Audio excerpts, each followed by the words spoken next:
नमस्कार, सुस्वागतम, वेलकम, अभिनंदन। मैं हूँ आपके साथ आपकी अपनी होस्ट डॉक्टर वायरा की। अक्सर हम ये कहते हैं, अरे ये बात तो रामायण की थी, इसे तो महाभारत से कैसे जोड़ रहे हो।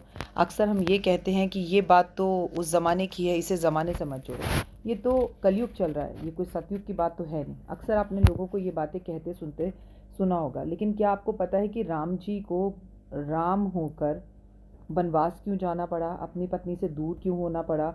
क्योंकि हमारे यहाँ पर जो भी कहानियाँ हैं उसके पीछे कोई रीज़न है, और इसके पीछे रीज़न है कि राम जी को उनकी पत्नी से दूर होने का श्राप शंकर भगवान ने दिया था। हाँ, सुनकर आपको अजीब लग सकता है कि शंकर भगवान उनको ऐसा श्राप क्यों देंगे, बट बात सच है।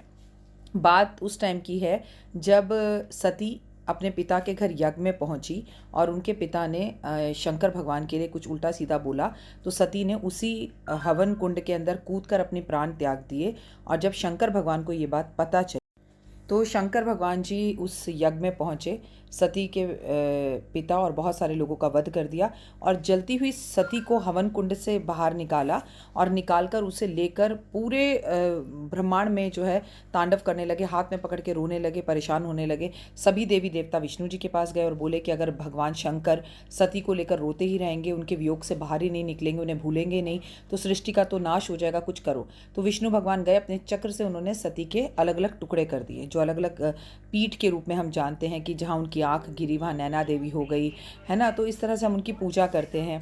तो जब उनके बहुत सारे टुकड़े होकर गिर गए तो शंकर भगवान को होश आया। उन्होंने कहा, मैं तुम्हें श्राप देता हूँ कि तुम्हारे जीवन में भी एक ऐसा वक्त आएगा जब तुम मृत्यु लोक में जन्म लोगे और अपनी पत्नी से वियोग को पाओगे।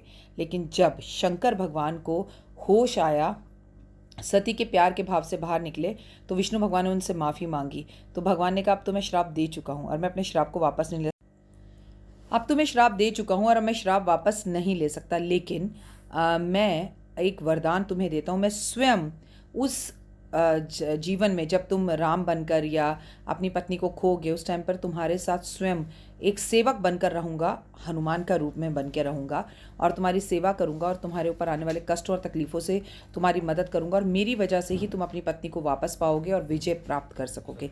तो ये है असली कहानी कि कई बार मन में आता है कि राम जी को अपनी पत्नी सीता से दूर क्यों होना पड़ा, क्या इसके पीछे कोई श्राप था। आज की कहानी आपको कैसी लगी कमेंट्स करके ज़रूर बताइएगा। कमेंट्स में जय माता दी लिखिएगा।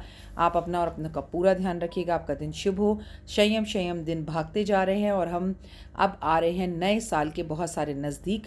तो नए साल के नज़दीक आते आते ध्यान रखिए कि अच्छे कर्म करें, जो अब तक आपने 2022 में नहीं करा, कम से कम अब तो कर लीजिए, यानी कि दान, पूजा, हवन, जाप, और लोगों के चेहरे पर मुस्कुराहट लेकर आए आप।